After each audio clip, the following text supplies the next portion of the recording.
In the module dealing with the organizational development and change, you shall be able to learn, number 1, define the prevalence of the change in the organization, describe what is strategic planning and explain the types of strategic changes that organization makes, identify the steps in the strategic planning process involved,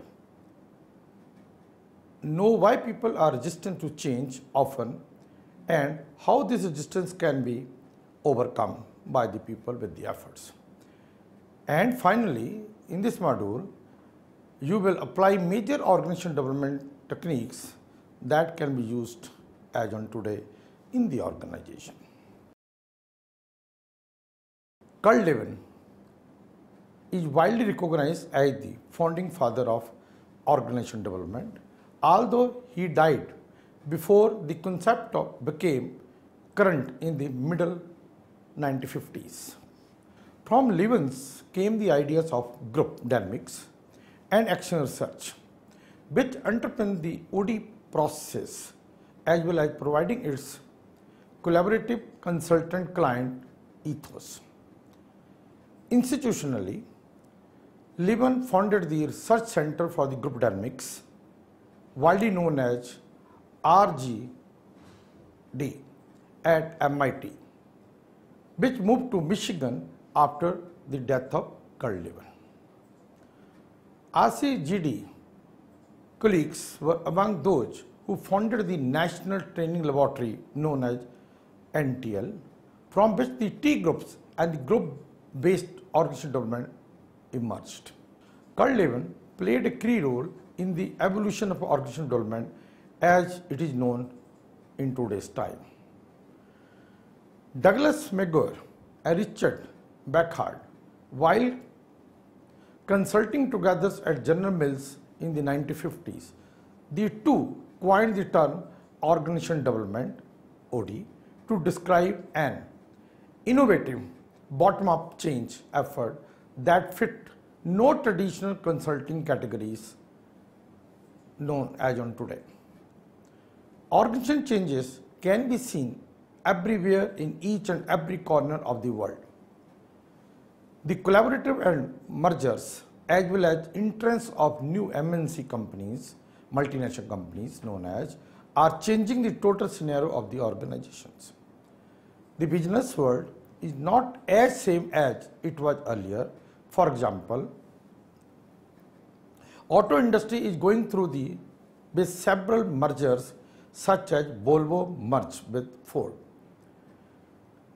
Chrysler merged with Daimler Benz. The banking industry is also changing a lot. Almost every small bank has been gobbled up by a large bank of recent years. The world is changing, and those companies that fails to change, which requires funds, themselves out of the business as a result. Organization changes refers to planned or unplanned transformation of an organizational structures, technology, and for people. To understand this important process, we will examine it from several key perspectives in this very module. Organizational changes refer to planned or unplanned transformations in an organization's structure, technology, and for people. To understand this important process, we will examine it from several key perspectives. Prevalence of change in organizations. Why do organizations change? The understanding of this question will help us in understanding prevalence of change in organizations. What is organizational change? It is a process in which an organization optimizes performance as it works toward becoming an ideal state. Why does an organization need organizational change? Jones 2004. From a passive perspective, an organization change occurs as a reaction to an ever-changing environment or as a response to its current crisis situation. On the other hand, A more proactive viewpoint is that it is triggered by a progressive manager. Furthermore, organizational change is especially evident when the organization has just undergone a transfer of executive power. Haveman, Russo, and Mayer, 2001. Those organizations where senior managers are willing to change become more successful. Smith, D. 1998. Change occurs in two fragments. One is the first order change and another is second order change. First order change. In organization, changes occur either minor or major. Change that is continuous in nature and involves no major shifts in the way an organization operates is known as first order change. Example: continuous increments in the salaries of employees make changes in the organization. Second order change. Second order change involves radical change, major shifts involving many different levels of organization and many different aspects of business. Second order planned change. Definition and conceptualization, organizational dynamics. Forces for change. The complexity of events and the rapidity of change are increasing. It is difficult to predict what type of pressure for change are increasing. It is difficult to predict what type of pressure for change will be most significant in the next decade. The four areas in which pressures for change appear most powerful involve people, technology and information processing, and communication and competitions.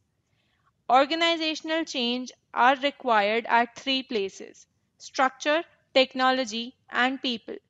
The change in any one of the areas may necessitate changes in the others. As shown in Figure 1, three steps involved in the process of changing people unfreezing is the first step.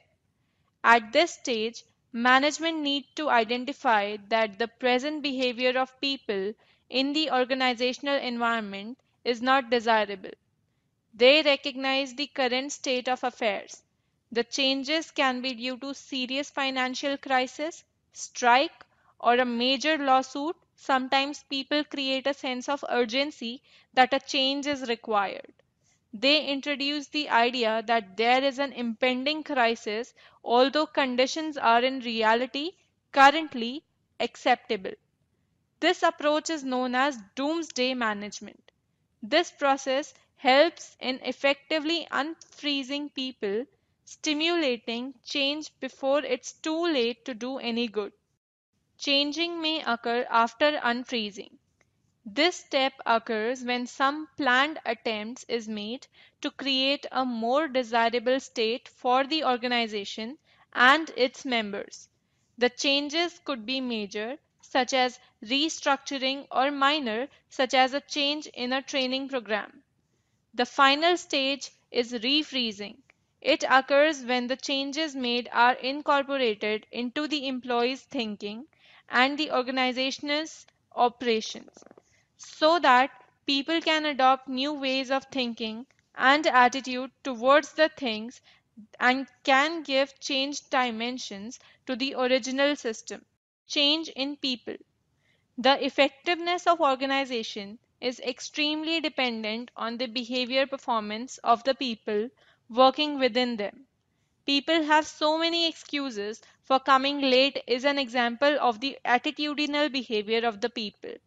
The process of changing people is not easy. Change in structure.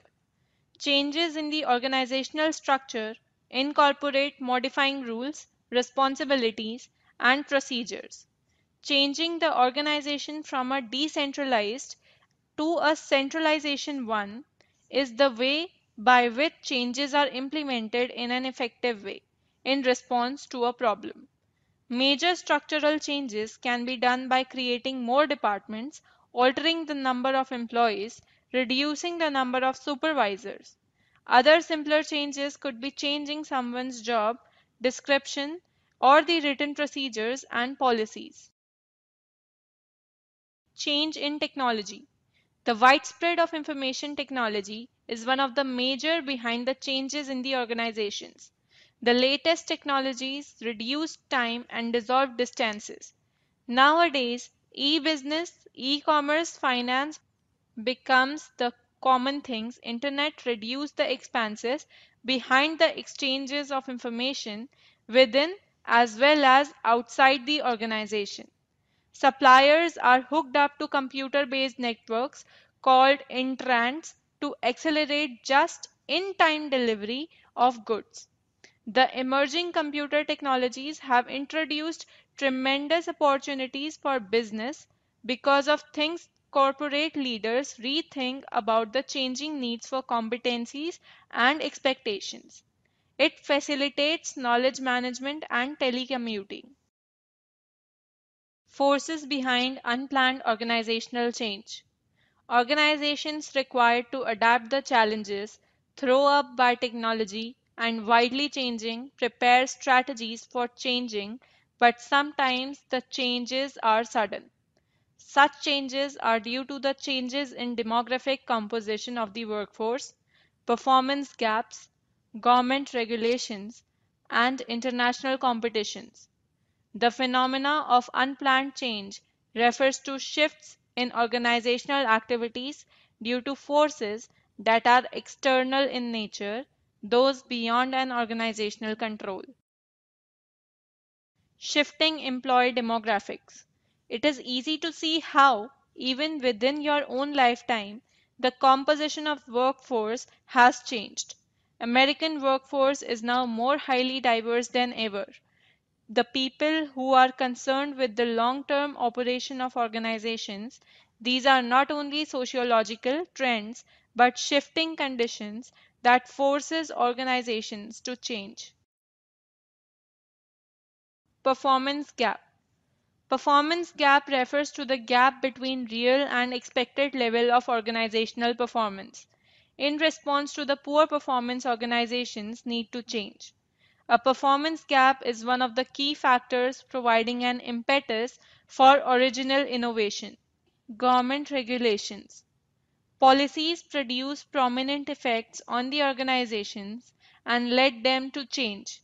These can be with regard to labor laws, wages, pollutions, union, etc.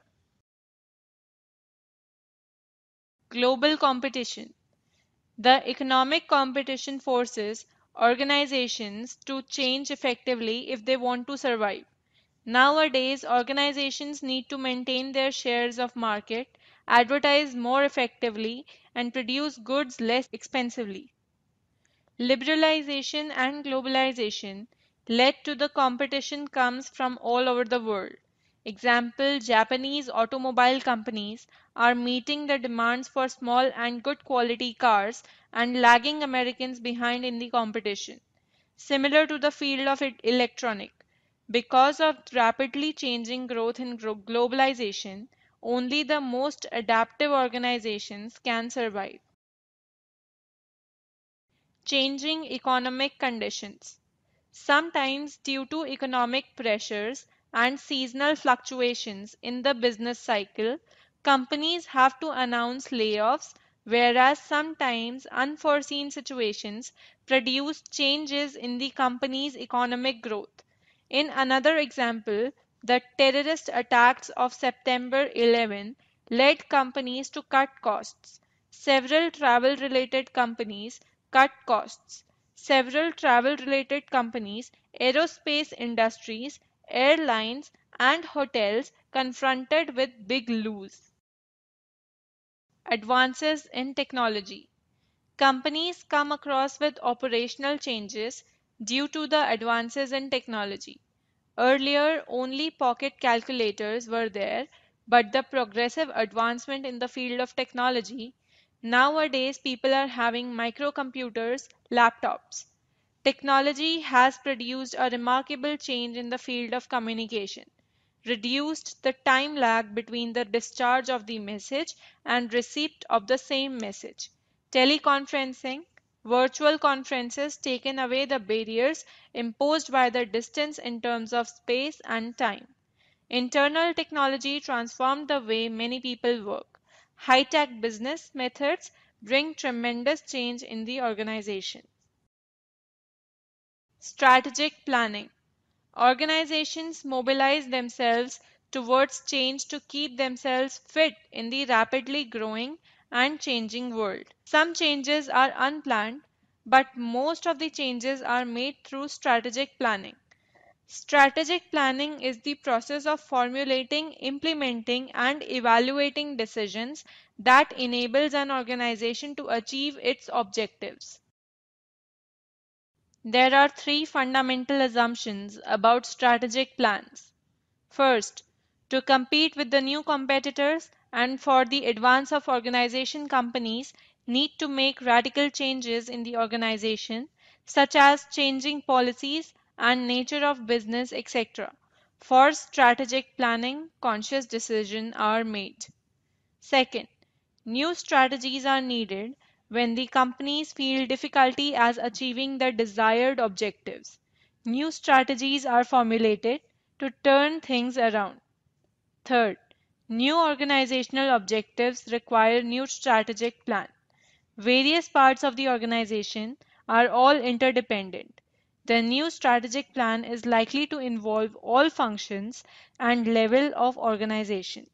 Strategic planning process. The strategic planning process involves 10 steps. These steps tells about the way companies go about planning change strategically. First, define goals. To make financial gains, organizational culture, or environmental changes, organizations establish goals to achieve certain position in the product market. The company's overall objectives must be broken down into smaller goals to be achieved by organizational units. Example, organization has to launch a new product in the market. The targets have been set up for the Department of Product Development, Vendor Development, Purchase Department, Production Department, and Marketing Department. Second, defining scopes of product and services. For making an effective strategic plan, management should be very clear about the scope of the organization. That is, what is their present business and what they are targeting to achieve, also if any new project in which they aim to participate. In the strategic planning organization, try to broaden its scope. Example, earlier the organization who is producing only a single product, such as all-purpose cream, now they are manufacturing more than one product. Full range of product for those who have wrinkles, eye blemishes, pimples, etc. Now they are producing a range for skin treatment. This is how they have broadened their scope. Third, assess internal resources. Organizational need resources for effectively implementing its strategies. Resources can be categorized in three groups: monetary resources, physical resources, and human resources. Example, knowledge, skills, and competencies. The availability of resources will take the strategic planning one step ahead. Fourth, assess the external environment. Organizational manufacture the product to sell in the external environment. Thus, external directly affect the growth and development of an organization. Similarly, whether has competitions have same resources or not. Resources cannot be imitated by others, play an important role in strategic planning. Fifth, analyze internal arrangements. Organization has analyzed its internal environment in order to prepare strategic planning. Organization must clearly knows whether it has an effective communication networks, whether the employees are enough motivated to accomplish organizational goals. They have to look about the style of leadership, coordination among employees and cooperation, etc. In short, organization has to check its internal environment for making strategic planning.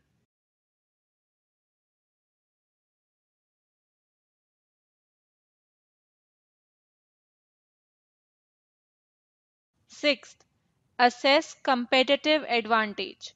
When two companies manufacturing the same product, then the customer obviously go to one who provide better quality, reasonable price, company has a good image, reliable enough.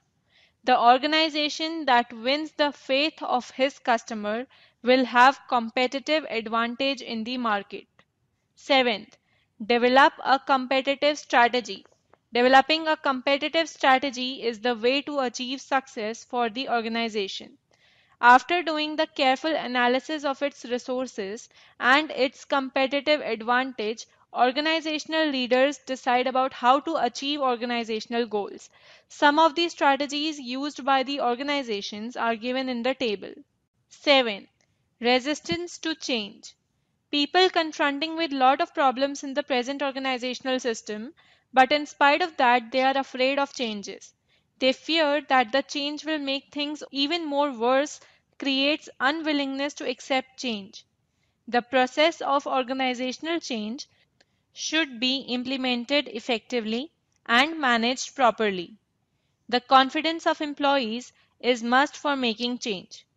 Organizational change is must for the survival of any organization, big or small. Therefore, they must know what are the barriers needed to be changed as well as how to handle those resistances. Individual resistance to change. Organizations recognized several resistances to change. First of all, one should know what is the meaning of resistance to change.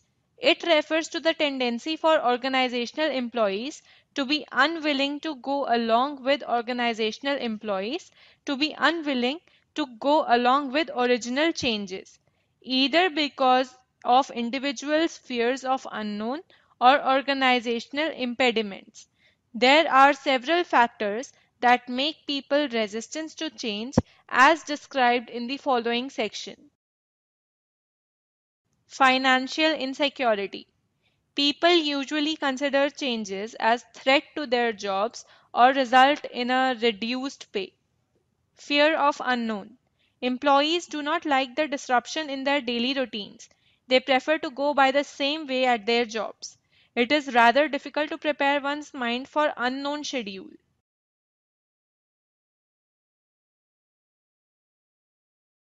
Threat to emotional attachment. In the organization, people develop certain emotional bonds with each other during a period of time. Those emotional bonds support them in various ways. Thus, change in organizational setup is considered as a threat to their emotional relationships. Change in habits. Change will definitely come along with several new tasks or sometimes with the new way of doing the same things. Usually, this happens with the implementation of information technology. People consider working on a computer will entirely change our ways of working. Tasks which were earlier done manually, now done with the help of computers. It will lead to a change in habits. Failure to recognize need for change. If employees themselves feel incompatible with the present situation, then they will be more willing to change. But first of all, they themselves should recognize the need for change. Attitude. People usually have negative attitude towards the change. Maybe later on they will adapt that change and admire that also. The negative attitude of people towards new things make them more resistant to change.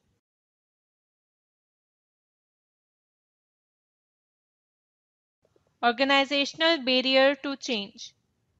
Structural inertia. Organizations are meant to promote stability. Jobs have to follow a particular structure to perform a job. This will bring stability to the job design. Employees are given proper training on the job to perform them in a certain way. Thus, because job is designed in a way to promote stability, it becomes difficult to overcome the resistance created by the forces that create stability. Work group inertia. Group inertia refers to inertia to continue performing jobs in a specified way, comes not only from the jobs in a specified way, comes not only from the job themselves but also from the social group in which people work. Employees develop social norms within and among their groups. The change distort their normative expectations and make them resistant towards the change. Threat to existing balance of power. In organization, same units and subunit are more powerful in terms of resources, expertise, etc. as compared to others. Organizational change is a threat to such departments because of threat of losing power. Previously unsuccessful change efforts. It is a human nature that we avoid those situations in which we have faced traumatic, unpleasant, or undesirable experiences. Hence, organizations who have come across with an undesirable outcomes of organizational changes process found to be unwilling towards the change to a certain extent. How to overcome the resistance to organizational change. As we have discussed earlier that any organization which want to survive need change. Therefore, managers carefully consider the resistance to change and use several approaches to overcome them. Shape political dynamics or support of leadership. Employees rely on the vision of their leader. If they got to know that leaders are supporting the change, it will build a critical internal mass of support for change. Employees consider the change as a gateway to success. Identify and neutralize change resistors. In organization, changes are resisted because people express their fears publicly and organizational leaders do not respond to them effectively. They should identify and neutralize those who are resisting to change and then tactfully neutralize them with their statements. Those who are resistant to change do not communicate this attitude in the whole organization. It is generally not difficult to identify employees who are most resistant to change. The things they say give them away.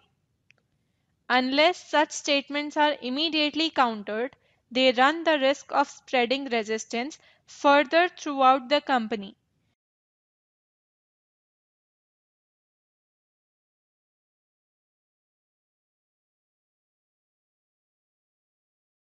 Educate the workforce. Top management should be sensitive enough towards their emotions of its employees. Before implementing change, they should give proper information about why they are going for organizational change, how it will going to affect them. This type of information, when provided by the power holders, they take away the ears and threats of employees. Participation of the employees in change efforts. Participation in decision-making process make people more committed towards it. Similarly, those employees who are working as a team for unplanned change can better understand the requirement and effects of the change. Thus, top management should involve employees while planning for organizational change. Reward constructive behavior. Providing rewards and positive feedback for the desirable behavior is the oldest and most effective method for motivating people. Of course, people need to change their behavior according to the emerging demands produced by the process of organizational change. Thus, organizational leaders should encourage the employee desirable behavior through rewards and feedback. Develop a learning organization. Learning organizations are those organizations that are continuously changing, adapted towards each and every change. In other words, an organization that is successful at acquiring, cultivating, and applying knowledge that can be used to help it adapt to changes is known as learning organization. Example: Ford, General Electric, Walmart, Xerox, and Motorola. But becoming a learning organization, it is a simple thing. Only those who are well committed towards change, which have more flexible and an informal organizational structure without hierarchies, who can develop such organizational culture which promote the risk-taking behavior. Organizational developmental intervention. A planned process of organizational change requires a planning for how to effectively implement the changes in the organization. There are several techniques used by organizational leaders in order to implementing change in organization. It are collectively known as organizational development. Organizational development is emerged in 1940s and 1950s. They covered almost every aspect of organizational behavior as well as strategic and human resource management. Thus, organizational development, a set of social science techniques designed to plan change in organizational work setting for the purpose of enhancing the personal development of individual and improving the effectiveness of organizational functioning. OD intervention is used to produce macro level changes in entire organizations. Various types of sensitivity trainings are given during the session of OD. These are the form of sensitivity training. Sensitivity training is an unstructured and agenda-less session in which a small group of people meet face to face, often for a few days, to learn more about themselves and their relation with others and also receive feedback from others during the session. OD intervention are used to improve quality of services, corporate restructuring, and knowledge management. They are typically organization-wide, affecting organizational system and structures with less emphasis on individual emotions and values. Summary. Organizational change is very prevalent and is occurring at a rapid pace. Almost all organizations are changing in one way or another in order to survive. Inevitable, those that fail to adapt failure to survive. The process of organizational change involves some combinations of changing organizational structures, technology, and people. Unplanned changes occur in organizations due to shifting employees, demographies, performance gaps, government regulations, economic competence in global arena, and advances in psychology of technology. Strategic planning is the process of formulating, implementing, and evaluating decisions that enable an organization to achieve its objectives in a best possible way. The strategic planning process follows 10 steps in a very systematic way in the organizational development. In general, people are resistant to change because of individual factors and organizational factors. However, resistance to change can be overcome in several ways by the organization. Several organizations' development techniques may enhance organizational functioning by involving employees in identifying and solving organizational problems.